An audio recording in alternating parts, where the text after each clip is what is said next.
Welcome back to my YouTube channel. Myself CA Joshi Kumar. In this video, we are going to cover one question which has come from investment fund. ये mock test series 2 सितंबर 2025 में आया है. तो सितंबर के mock test या सितंबर के RTP वो भी देख के जाना बहुत इंपॉर्टेंट है. अभी 6 मंथ्स का टाइम नहीं है, अभी 3-4 मंथ्स में एग्जाम्स हो रहे हैं. तो current attempt and previous attempt के RTPs and MTPs are very important. ठीक है, अब ये क्वेश्चन करने के बाद आपको मालूम चलेगा कि क्वेश्चंस करना कितना इंपॉर्टेंट है. Right, so I will give you a brief understanding about investment fund. उसके बाद अपन क्वेश्चन करेंगे. Right, so unit holders first they will invest in investment fund, और इन्वेस्टमेंट फंड जाके इन्वेस्ट करेगा कहीं और, and it starts earning income, and when it starts earning income it will share that income with its unit holders. ठीक है, this is the ultimate thing. अभी यहाँ पे ये याद रखना है बिकॉज क्वेश्चन इसी में से आने वाला है. राइट, इन्वेस्टमेंट फंड के हाथ में पीजीपीपी इनकम इज टैक्सेबल. जो भी वो अर्न करता है उसमें से PGBP income is taxable in the hands of investment fund. Other income is exempt. ठीक है, अभी when it shares that income with unit holders, PGBP income is exempt in the hands of unit holders and other income is taxable. इतना तो याद रखना पड़ेगा आपको. Right, now ये हो गया. फिर आता है तुम्हारा tax rates, TDS, set of, carry forward. बस 5 पॉइंट्स तुम्हारा इन्वेस्टमेंट फंड हो गया. अगर क्वेश्चन आया तो इन्हीं पॉइंट्स में से आएगा. और if you are not sure, if you don't do multiple revisions, definitely confuse होते हैं आप. राइट, चलो टैक्स रेट क्या है समझो. अगर कंपनी है तो 25%, अगर फर्म या एलएलपी है 30%. देख रहे हो, कंपनी के लिए tax rate is less, 25% for companies. Firm या एलएलपीज के लिए 30%. अगर कोई और हो गया तो मैक्सिमम मार्जिनल रेट. राइट, अभी next, whenever investment fund is sharing its profits या income with unit holders, it has to deduct TDS. अगर वो रेसिडेंट है तो 10% टीडीएस डिडक्ट करना. अगर नॉन रेसिडेंट है तो रेट इन फोर्स. ठीक है, तुम्हारा टीडीएस पॉइंट भी खत्म. Leave the 4th point, come to 5th point. समझो अगर पीजीपीपी में लॉस आया, will that loss will it share that loss with unit holders? The answer is no. Unit holders के हाथ में इट इज़ एग्जाम्प्ट, तो उसको लॉस शेयर करके क्या फ़ायदा. So investment fund only will carry forward that loss to the future years. अगर future में उसको गेन आया तो it will set off. Okay, now next comes is, अगर लॉस है अदर इनकम में, if there is a loss in other income and PGBP में gain है, तो आइडियली अदर इनकम तो यहाँ पे एग्जाम्प्ट है और it has to share that with unit holders. Right, तो इस केस में ना unit holders sorry investment fund first it will set off this loss with PGBP income. ठीक है, अगर उससे भी ज़्यादा लॉस है only that it will share with unit holders. समझ रहे हो बात को. First it will set off. ठीक है, first investment fund will set off that loss and if there is anything remaining that it will share with unit holders. That is this point. देखो, अगर PGBP में loss है, PGBP loss will be set off by the fund only. Anything remaining it will carry forward to the future years.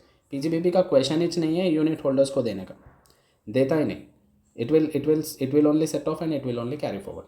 Other income में अगर loss है तो पहले वो सेट ऑफ करेगा. अगर anything exceeds then that it will share with unit holders. समझे. If there is a loss in other income में लॉसेस है, first investment fund will set off and any balance that will transfer to unit holders. Okay, provided the unit holder ये sharing कब होगा, loss sharing. Unit holder should hold at least for period more than 12 months. अगर more than 12 months वो hold कर रहा है units को, only then ही इज़ एलिजिबल. अदरवाइज ये जो लॉस है दैट विल एक्सपायर. ना इन्वेस्टमेंट फंड को सेट ऑफ करने का मौका मिलता, ना उसको ट्रांसफ़र करने का मौका मिलता यूनिट होल्डर्स को. Right, unit holder should hold those units for more than 12 months. Okay, so this is your ultimate investment fund. अभी अपन क्वेश्चंस करेंगे. ठीक है, this is a question that has come in the mock test paper. Okay, तो समझो investment fund X है. Okay, incorporated India and it's an LLP. ठीक है, एलएलपी बोलते हैं आपको याद होना चाहिए. ठीक है, अगर कंपनी है तो 25%, फर्म या एलएलपी है तो 30% टैक्स रेट. राइट, चलो अभी समझदार है बच्चे. चलो उसके इनकम्स क्या. There are 35 unit holders. ठीक है, एक्स का इन्वेस्टमेंट फंड है, 35 यूनिट होल्डर्स. ओके, पीजीपीपी में इनकम है 14 lakhs and then long term capital gain में 21 lakhs and income from other source 7 lakhs. Let's see what is the question. With respect to income of investment fund for the previous year choose the appropriate answer. तो यहाँ पे आओ. ठीक, यहाँ पे PGPP income is 14 lakhs. Where it is taxable, it is taxable in the hands of investment fund only. Right, अभी ये जो गेन है long term capital gain and income from other source, that it will share it with unit holders.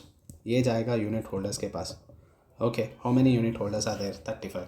So answers देखेंगे तो if you see 42 lakhs is taxable in the hands of investment fund, नहीं, only 14 lakhs is taxable in hands of investment fund.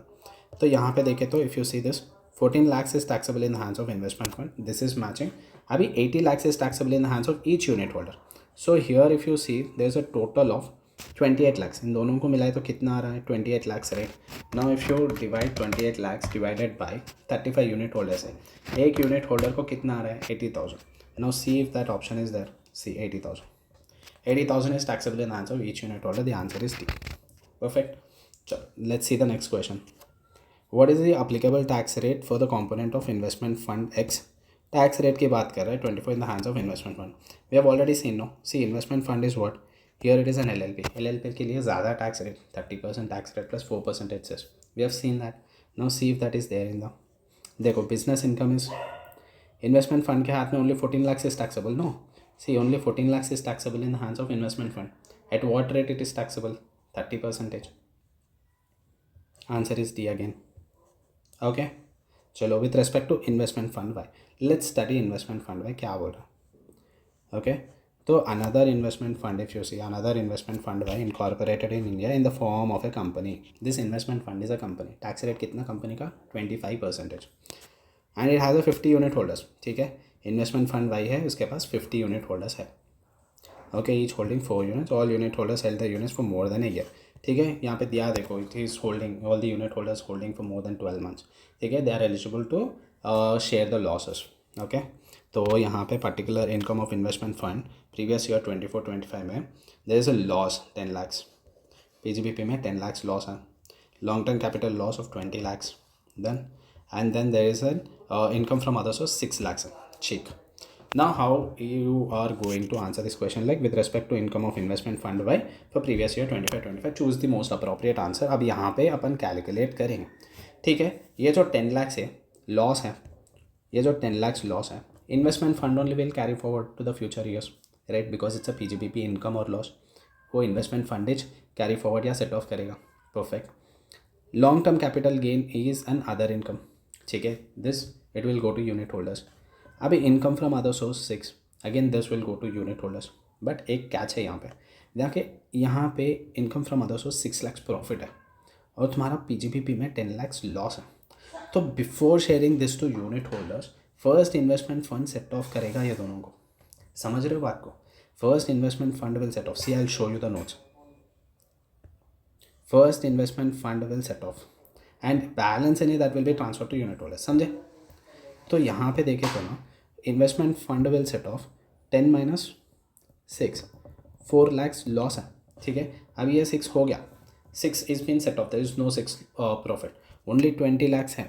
ठीक है, ये long term capital gain only -20 lakhs है, ये unit holders के साथ शेयर करेंगे.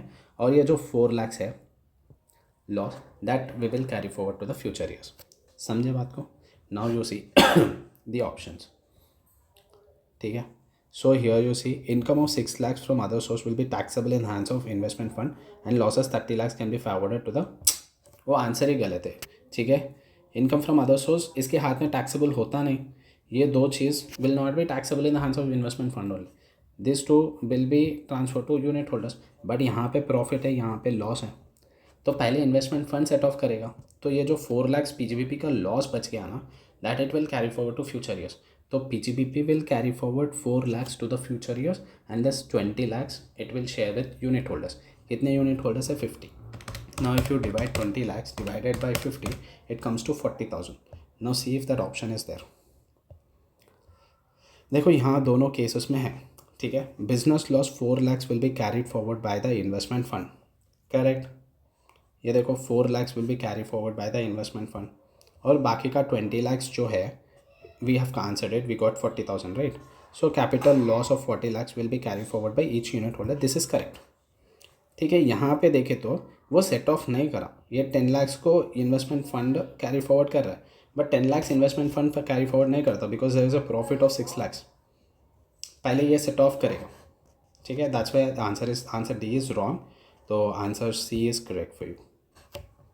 ओके, तो नेक्स्ट क्वेश्चन देखो, यहाँ पे क्या हो रहा है, if in the previous year 25-26 investment fund has a business income, तो he has gone to next year 25-26 में बिजनेस इनकम 15 lakhs है and long term capital gain is 25 lakhs, then what is its total income. तो investment fund का total income क्या है पूछ रहा, यहाँ पे नेक्स्ट ईयर में बिजनेस इनकम इज 15 lakhs, ठीक है। सो ये तो प्रीवियस ईयर हो गया, 4 lakhs we are carrying forward to previous year, next year में 15 lakhs प्रॉफिट आया।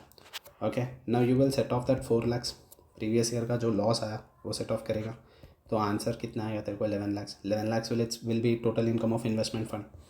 और जो कैपिटल का है, this long term capital gain you will transfer that to unit holders, other income है। Perfect, so answer 11 lakhs। तो answer हो गया तुम्हारा 11 lakhs। Okay, so that's it guys, and please do like and follow if you like the content, or if you have got understood anything, please do like and subscribe, and also I'll be uploading more videos like this. Let's go, see you all.